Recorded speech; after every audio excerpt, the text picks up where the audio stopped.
सामन भदौआ में सुगनौ के ठाला, हे बोला दगह की, हे बोला दगह की। हमरो ननदा बिकई है, हे बोला दगह की। हमरो ननदा बिकई है, हे बोला दगह की।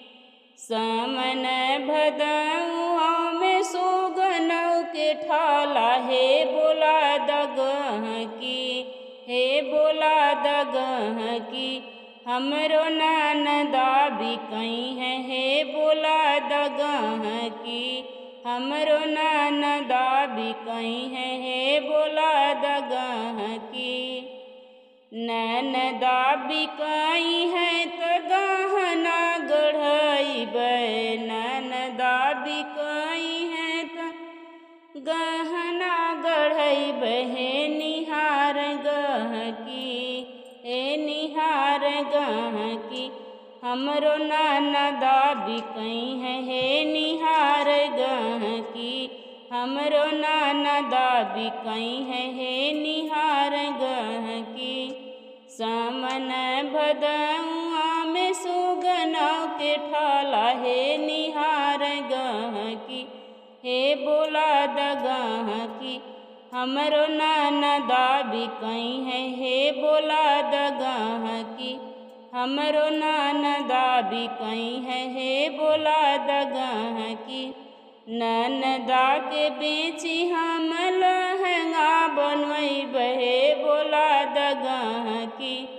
ननदा के बेची हम लहंगा मंगैबै, हे निहार गहकी, हे निहार गहकी।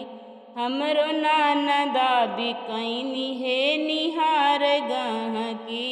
हमरो ननदा बिकैनी, हे निहार गहकी। सामन भदौआ में पड़ी गयल ठाला, हे बोला दगह की, हे बोला दगह की।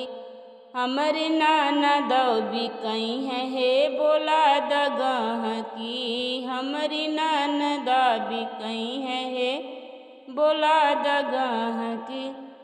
ननदा के बेची हम धनवा रोपई है, हे लहराई खेतिया, हे लहराई खेतिया। हमरो ननदा बिकैनी, हे लहराई खेतिया। सामन भदौआ में सुगनौ के ठाला, हे बोला दगह की। हमरी ननदा बिकई है, हे बोला दगह की। हमरी ननदा बिकई है, हे बोला दगह